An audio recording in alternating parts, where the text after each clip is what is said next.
अस्सलामुअलैकुम dear students, my name is Hasan Raza और हम पढ़ रहे हैं क्लास 10th की फ़िज़िक्स। स्टूडेंट्स, हमने अपने प्रीवियस लेक्चर के अंदर ना सिर्फ रिफ्रैक्शन का डिटेल डिस्कशन किया था, बल्कि हमने स्टूडेंट्स ये देखा था कि रिपल टैंक में रिफ्रैक्शन कैसे होती है, रिपल टैंक में मीडियम कैसे चेंज होगा और उस चेंज इन मीडियम में आखिर एक वेव कैसे वेवलेंथ और वेलोसिटी को चेंज करेगी। स्टूडेंट्स, इन तमाम बातों को डिस्कस करके एक प्रॉपर्टी को और डिस्कस करना भी जरूरी है। स्टूडेंट्स, डायफ्रैक्शन से आखिर क्या मुराद है? ये जो वेव्स हैं वो डायफ्रैक्शन का फिनोमेना भी करती हैं। डायफ्रैक्शन होती क्या है और रिपल टैंक में डायफ्रैक्शन का फिनोमेना कैसे होगा? स्टूडेंट्स, इन तमाम बातों को डिस्कस करने के लिए मेरे साथ चलिए लाइट बोर्ड की तरफ। तो स्टूडेंट्स, सवाल ये था कि डायफ्रैक्शन क्या है। स्टूडेंट्स, डायफ्रैक्शन को समझाने के लिए एक एग्जाम्पल है मेरे पास और उस एग्जाम्पल को आपने रोज़मर्रा ज़िंदगी में एक्सपीरियंस भी किया है।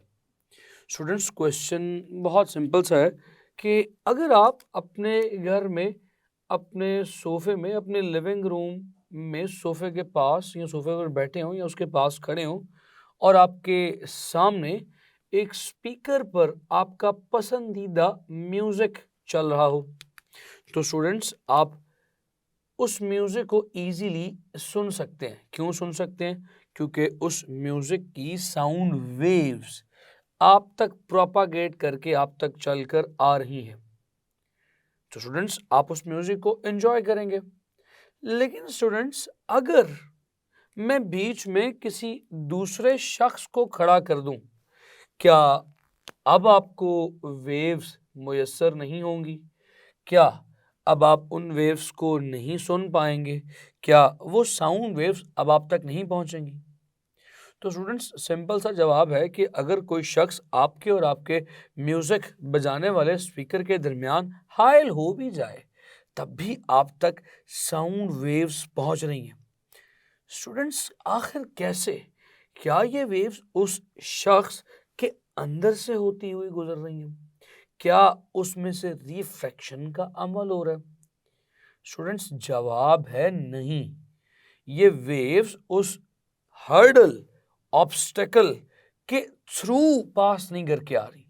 स्टूडेंट्स, ये वेव्स गौर से सुनिएगा, इस ऑब्स्टेकल के एजेस से बेंड होती हुई आ रही हैं। ये जो वेव्स यहां से निकल रही हैं, ये इस ऑब्स्टेकल के एजेस से बेंड करके आप तक पहुंच रही हैं। स्टूडेंट्स, इन वेव्स का बेंड होकर आप तक पहुंचना डायफ्रैक्शन ऑफ वेव कहलाता है। स्टूडेंट्स, वेव्स की नेचर या प्रॉपर्टी में शामिल है कि जब भी वो किसी ऑब्स्टेकल रुकावट के पास या उसके करीब आती हैं तो उसके शार्प एजेस से बेंड हो जाती हैं। इसी बेंडिंग की वजह से वो आपको वहां पर सुनाई देंगी, आप तक पहुंच जाएंगी और ये फिनोमिना डायफ्रैक्शन कहलाएगा। स्टूडेंट्स, अब मैं अपने सवाल को थोड़ा सा चेंज करता हूं। हम जानते हैं अपने बुनियादी बेसिक नॉलेज से अभी तक कि लाइट भी एक वेव है। हमने इलेक्ट्रोमैग्नेटिक वेव में लाइट की एग्जांपल डिस्कस की थी। हमने कहा था लाइट भी एक इलेक्ट्रोमैग्नेटिक वेव है। स्टूडेंट्स, याद रखिएगा, ये डायफ्रैक्शन तमाम वेव्स एग्जिबिट करती हैं। So it is the property of all waves. तमाम वेव्स इस डायफ्रैक्शन के अमल को एग्जिबिट करेंगी। तो स्टूडेंट्स, लाइट को भी ये फिनोमेना शो करना चाहिए। तो चलिए एक और एग्जांपल देखते हैं। स्टूडेंट्स, अब की बार एग्जांपल कुछ ऐसी है कि आपके पास एक बड़ी एलईडी है जिस पर आपका फेवरेट शो चल रहा है और साथ ही उसके स्पीकर पड़ा हुआ है।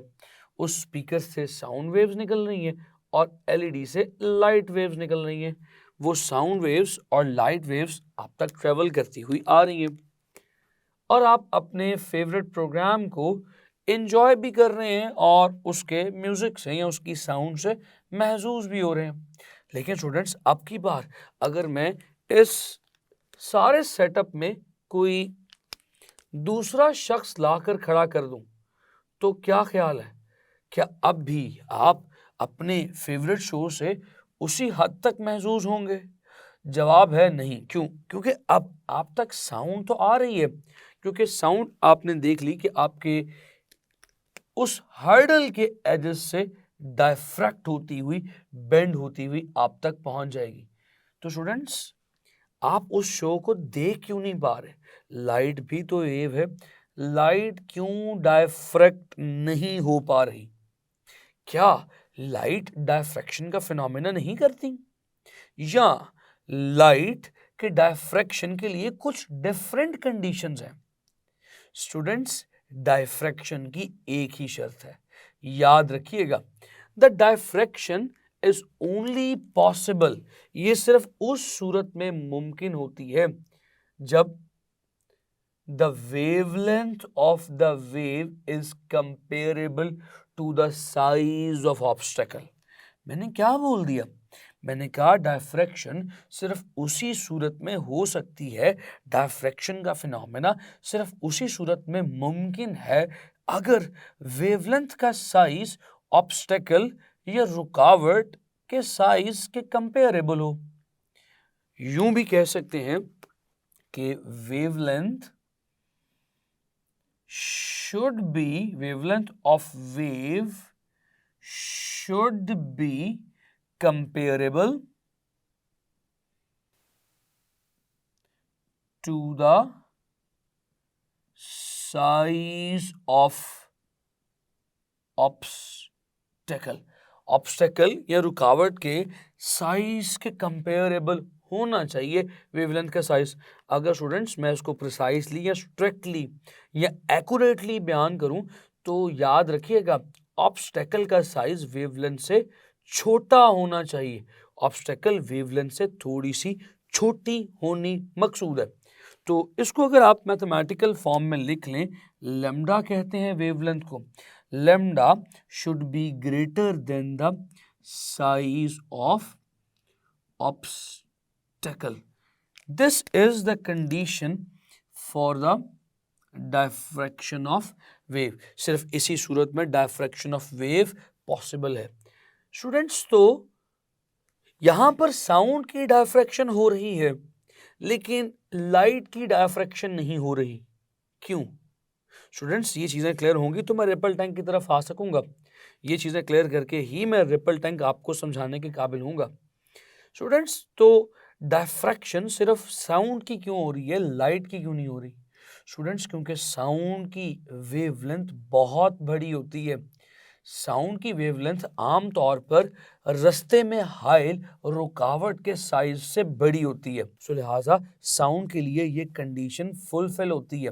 The wavelength of the sound is greater than the size of obstacle और हर्डल, सो लिहाजा sound can exhibit diffraction.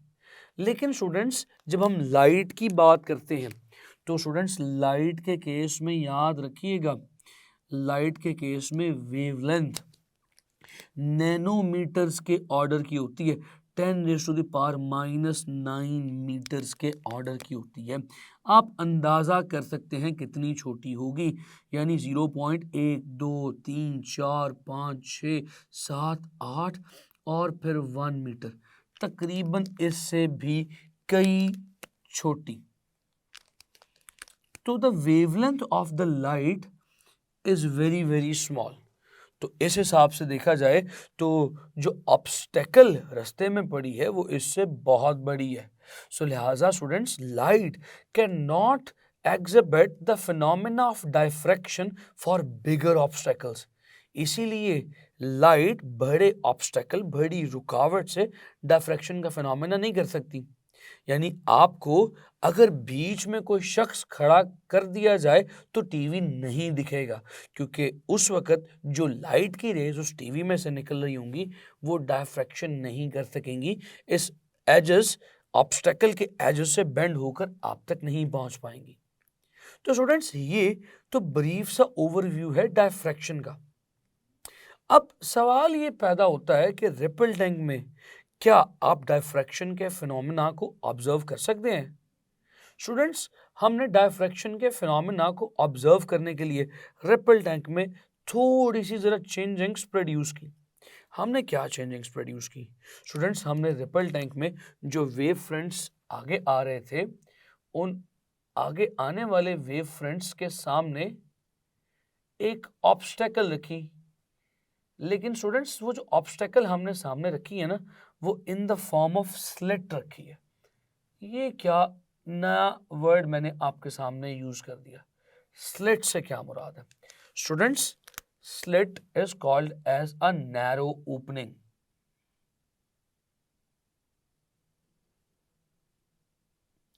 Students इस बार मैंने सामने कोई हर्डल नहीं रखी, मैंने यहां पर ऑब्स्टेकल नहीं रखा, मैंने यहां पर एक छोटी सी ओपनिंग बना ली। तो स्टूडेंट्स इस छोटी सी स्लिट में से जब ये वेव्स पास करेंगी तो स्टूडेंट्स क्या फिनोमेना होगा?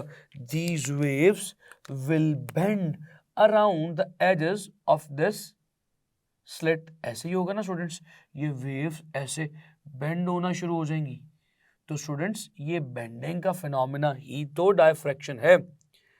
स्टूडेंट्स यहां पर दो तीन बातें काबिल गौर हैं कि डायफ्रैक्शन का फिनोमेना सिर्फ एजेस पर से नहीं हो सकता, ये ऑब्स्टेकल के थ्रू भी हो सकता है, और ये एजेस ऑफ स्लिट पर भी विजिबल है।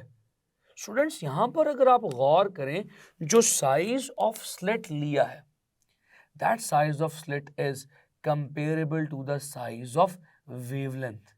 और इनफैक्ट मैं ये कह सकता हूं कि वेवलेंथ और स्लिट तकरीबन बराबर बराबर हैं। ये वेवलेंथ इस स्लिट से थोड़ी सी बड़ी भी हो सकती है। इस केस में डायफ्रैक्शन का फिनोमेना आप देख सकते हैं बहुत प्रोमिनेंट है। स्टूडेंट्स आप जानते हैं कि दो similar portions of the wave के दरमियान फासले को वेवलेंथ कहते हैं। ये बात मैंने आपको तब बताई थी जब मैं आपको ट्रांसवर्स वेव्स के पोर्शंस बता रहा था कि दो क्रस्ट के दरमियान फासले को वेवलेंथ या लैम्डा कहते हैं, या दो ट्रफ्स के दरमियान फासले को भी वेवलेंथ कहते हैं। स्टूडेंट्स अगर आपने इस कंडीशन को चेक करना है, जज करना है कि क्या ये कंडीशन दुरुस्त है या नहीं, कि डायफ्रैक्शन सिर्फ उसी सूरत में होगी या नहीं कि जब वेवलेंथ की वैल्यू इस साइज ऑफ ऑब्स्टेकल से ग्रेटर हो, तो आप इस फिनोमिना को, इस कंडीशन को जज भी कर सकते हैं, वेरीफाई भी कर सकते हैं। कैसे students? You can produce the same wave fronts. आप उन्हीं वेव फ्रंट्स को दोबारा से प्रोड्यूस कीजिए, उन्हीं वेव्स को दोबारा से पैदा कीजिए। इस बार उनके सामने जो स्लेट आप प्लेस करेंगे स्टूडेंट्स, वो स्लेट थोड़ी सी बड़ी होगी। स्टूडेंट्स नाउ एग्जाम्पल के तौर पे जो मैं स्लेट यहाँ पे ले रहा हूँ, वो आप देख सकते हैं पहले की निस्बतन अब बड़ी है। This opening is now bigger as compared to the opening that I have used above. अब वाली ओपनिंग पिछली वाली ओपनिंग से बड़ी है, ये स्लेट पिछली स्लेट से बड़ी है। इस केस में स्टूडेंट्स जो डायफ्रैक्शन का फिनोमेना होगा वो थोड़ा सा रिड्यूस हो चुका है। अब वेव्स कर्व तो हो रही हैं, मगर पहले जैसी कर्व नहीं हो रही, पहले जैसी बेंडिंग अब प्रोड्यूस नहीं हो रही स्टूडेंट्स। अब बेंडिंग पहले से थोड़ी सी रिड्यूस हो गई है। इसी तरह से स्टूडेंट्स अगर मैं दोबारा से डायफ्रैक्शन के एक्सपेरिमेंट को रिपीट करूं, लेकिन इस बार मैं स्लिट को इन वेव फ्रंट के साइज से बड़ा कर दूं, तो स्टूडेंट्स तकरीबन कोई डायफ्रैक्शन नहीं होगी, ये waves as it is pass कर जाएंगी। यानी कि the diffraction phenomena is only dominated when the size of the wavelength is greater than the size of the obstacle. तो स्टूडेंट्स इसको डिफाइन कर लेते हैं। What is the definition of diffraction? Diffraction की हेडिंग देते हैं। डायफ्रैक्शन की heading में स्टूडेंट्स हम क्या लिखेंगे? The bending of the wave around the sharp होने चाहिए एजेस, यानी शार्प से मुराद ये है कि जो एजेस या ऑब्स्टेकल है उसका साइज वेवलेंथ के साइज के कंपेरेबल हो। Around the sharp edges of obstacle or slit is called diffraction of wave। तो स्टूडेंट्स, आज के इस लेक्चर में आपने डायफ्रैक्शन का फिनोमेना समझा। आपने ये भी समझा कि डायफ्रैक्शन किसके लिए पॉसिबल है? उन वेव्स के लिए पॉसिबल है जिन वेव्स की वेवलेंथ साइज ऑफ ऑब्स्टेकल या रुकावट से करीब करीब हो या थोड़ी सी ग्रेटर हो। इसीलिए साउंड आपको बीच में हर्डल या रुकावट होने के बावजूद भी सुनाई देती है, जबकि लाइट या चीज़ें बीच में रुकावट होने के बावजूद दिखाई नहीं देती। तो स्टूडेंट्स, आपने एग्जांपल्स देख ली डायफ्रैक्शन की, और आपने ये भी देख लिया कि ये डायफ्रैक्शन का फिनोमेना वेव्स के लिए आखिर कैसे रिपल टैंक में ऑब्जर्व किया जा सकता है। और रिपल टैंक में आपने साइज ऑफ स्लिट को वेरी करके डायफ्रैक्शन के फिनोमेना को मज़ीद डिटेल में ऑब्जर्व किया और इस कंडीशन को वेरीफाई भी किया। उम्मीद करता हूँ कि आपको ये तमाम पॉइंट्स क्लियर हुए होंगे। स्टूडेंट्स, अब हमारी एक लास्ट एग्जांपल इस चैप्टर की 10.3 रहती है, उसे डिस्कस करेंगे अगले लेक्चर में। अपना बेइंतहा ख्याल रखें। सी यू नेक्स्ट टाइम। खुदा हाफिज़।